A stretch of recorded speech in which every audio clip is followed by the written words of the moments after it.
आइए अब कोलाइट के दूसरे गुण को जानते हैं, कोलाइट विलयनों का रंग। यहाँ पर आपको एक चित्र दिखाई दे रहा है।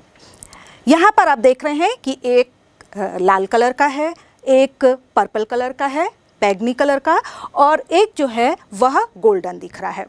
यदि आपसे पूछा जाए कि इसमें से कौन सा गोल्ड का सॉल है, तो नेचुरली आप कहेंगे कि जो ये किनारे वाला है गोल्डन कलर का दिख रहा है, ये गोल्ड है। बाकी यहाँ पर आपको बता दें कि आपको जानकर ये आश्चर्य होगा कि बाकी के जो रेड कलर और पर्पल कलर के आपको सॉल्यूशन दिखाई दे रहे हैं, ये भी गोल्ड ही हैं। ये गोल्ड के कोलाइट विलयन हैं। यदि हम यहाँ पर अंतर इस बात का है कि इनके पार्टिकल साइज अलग अलग हैं। यदि हम एक गोल्ड का सॉल लें, ये जिसमें कि इनके कणों की साइज मान लीजिए 100 नैनोमीटर के आसपास है, और यदि हम इसका और बारीक कोलाइट सॉल्यूशन बनाना शुरू करें तो जैसे जैसे कोलाइट कणों का आप देख रहे हैं यहाँ पर, जैसे जैसे कोलाइट कणों का आकार छोटा होता जाएगा, इनके रंग में भी परिवर्तन होता जाता है। जब कोलाइट कणों का आकार लगभग 100 नैनोमीटर या उससे अधिक है तो ये आपको गोल्डन दिखाई दे रहा है। जैसे जैसे इसका ये 60 नैनोमीटर तक आने पे ये ब्लू कलर का दिखाई देगा, फिर ये पर्पल कलर का दिखाई देगा। 50 नैनोमीटर के आसपास ये लगभग ग्रीन कलर का दिखाई देता है, और जब गोल्ड के कोलाइडल कणों का आकार 20 नैनोमीटर हो जाता है तो यह आपको देख रहे हैं कि ये रेड कलर का दिखाई देता है।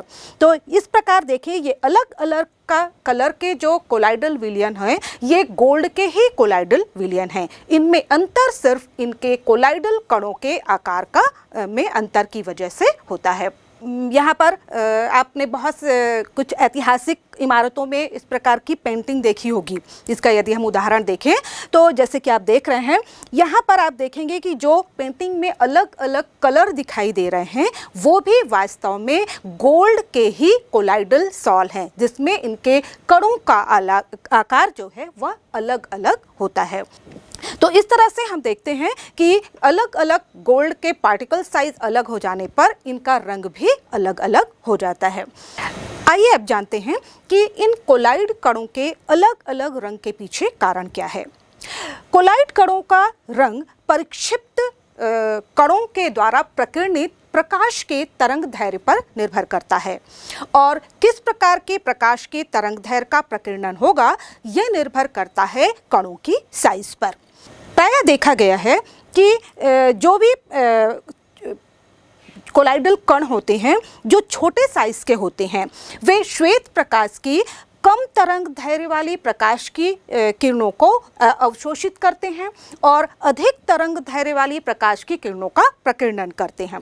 उदाहरण के लिए यदि हम गोल्ड सॉल को लें तो इसके जो कण जो 20 नैनोमीटर साइज के होते हैं, काफ़ी छोटे होते हैं, वो आपके वायलेट, ब्लू, ग्रीन, इन सारे कलर की जो तरंग दैर्घ्य होती हैं, जिनका तरंग दैर्घ्य का मान कम होता है, उनको अवशोषित कर लेते हैं, और अधिक तरंग दैर्घ्य वाली प्रकाश की किरणों लाल रंग को ये प्रकीर्णित करते हैं। और इसीलिए जो नैनो साइज का यानी कि 20 नैनोमीटर साइज का जो कोलाइडल कण होता है, उसका जो कोलाइडल सॉल्यूशन है वह हमें लाल रंग का दिखाई देता है।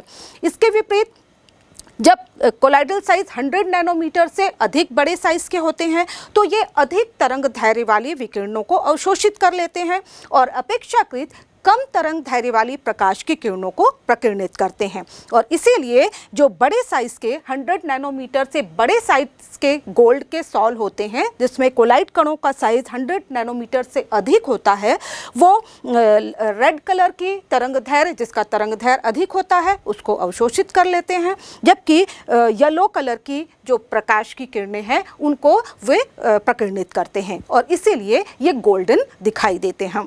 तो इस तरह से हम देखें कि अलग अलग कोलाइड सॉल्यूशन, एक ही पदार्थ के अलग अलग कोलाइड सॉल्यूशन के द्वारा अलग अलग रंग का प्रदर्शित होना, ये कणों की साइज पर निर्भर करता है।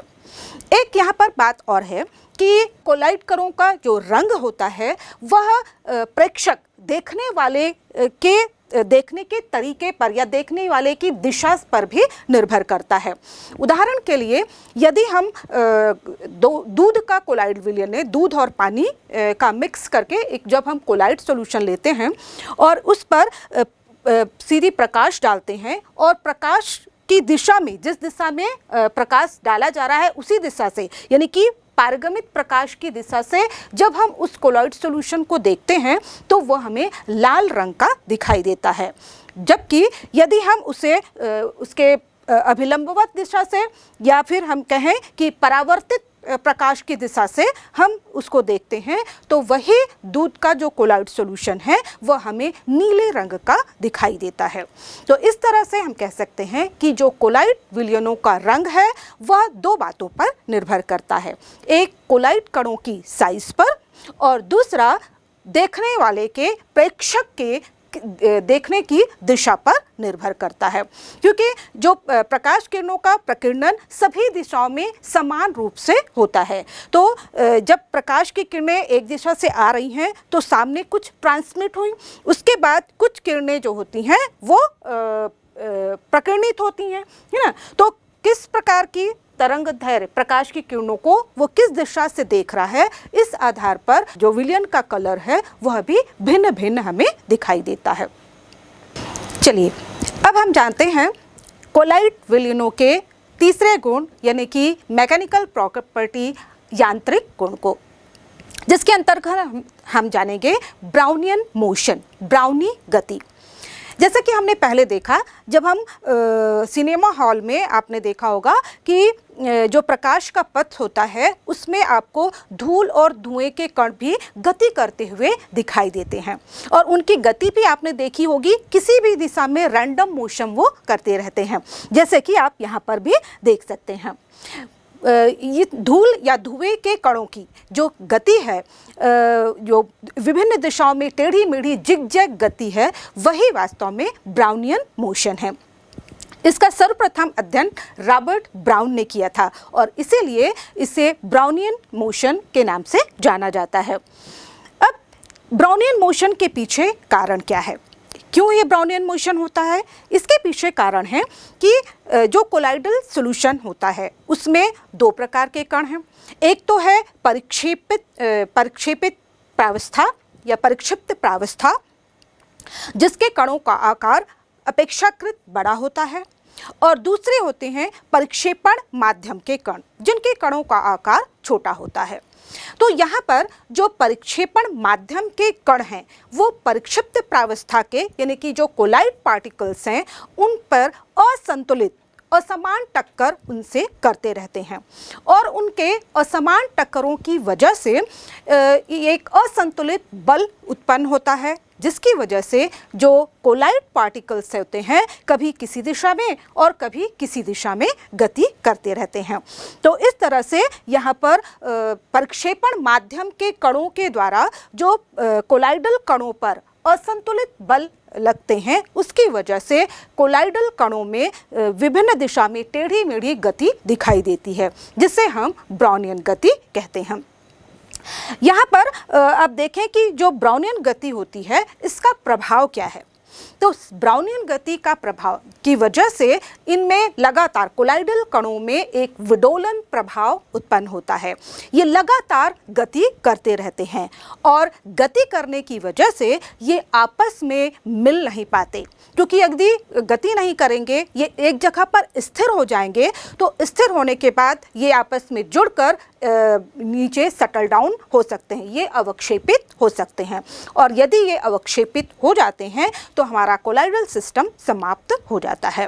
तो इस तरह हम कह सकते हैं कि ब्राउनियन मोशन की वजह से जो कोलाइडल कण हैं लगातार गति करते हैं, इनमें लगातार गति होती रहती है, स्थिर नहीं हो पाते, और इस तरह से कोलाइडल सॉल्यूशन के लिए जो स्थायित्व की होती है वह ब्राउनियन मोशन पर निर्भर करती है। यानी कि ब्राउनियन मोशन कोलाइडल विलयनों के स्थायित्व के लिए उत्तरदायी होता है। अब देखें कि जो ब्राउनियन मोशन है इसको प्रभावित करने वाले कारक कौन कौन से हैं। तो ब्राउनियन मोशन किसी भी पार्टिकल साइज यानी कि कोलाइडल कणों की साइज की प्रकृति पर निर्भर नहीं करता। ये किसी भी प्रकार का धनावेशित हो, ऋणावेशित हो या किसी भी प्रकार का हो, उसकी प्रकृति पर निर्भर नहीं करता। लेकिन यह कणों की, पार्टिकल की साइज पर निर्भर करता है। नेचुरली यदि कोलाइडल कणों का आकार बड़ा होगा तो वो छोटे आकार के जो परिक्षेपण माध्यम के कण होंगे उनके द्वारा कम टक्करों का अनुभव करेंगे, कम बलों का कोलाइजन बलों का अध्ययन करेंगे, जिसकी वजह से उनकी गति कम होगी। तो और यदि कोलाइडल कणों का साइज काफ़ी छोटा होता है तो उनमें ज़्यादा बल का वो अनुभव करते हैं और उनकी गति ज़्यादा होती है, यानी कि उनमें ब्राउनियन मोशन ज़्यादा दिखाई देता है। दूसरा है जो कोलाइडल सॉल्यूशन है उसकी विस्कोसिटी, उसकी श्यानता कैसी है। अधिक श्यान यदि कोलाइडल सॉल्यूशन है तो वहाँ पर जो कोलाइडल कण है उनकी गति धीमी हो जाती है। तो श्यानता अधिक होने पर, विलयन की श्यानता ज़्यादा अधिक होने पर वहाँ पर ब्राउनियन मोशन में कमी आ जाती है। तो इस तरह से हम देखें कि कोलाइडल कणों का जो ये यांत्रिक गुण है ब्राउनियन मोशन, वो भी कोलाइडल सॉल्यूशन के, कोलाइडल सॉल्ट के स्थायित्व के लिए उत्तरदायी होता है।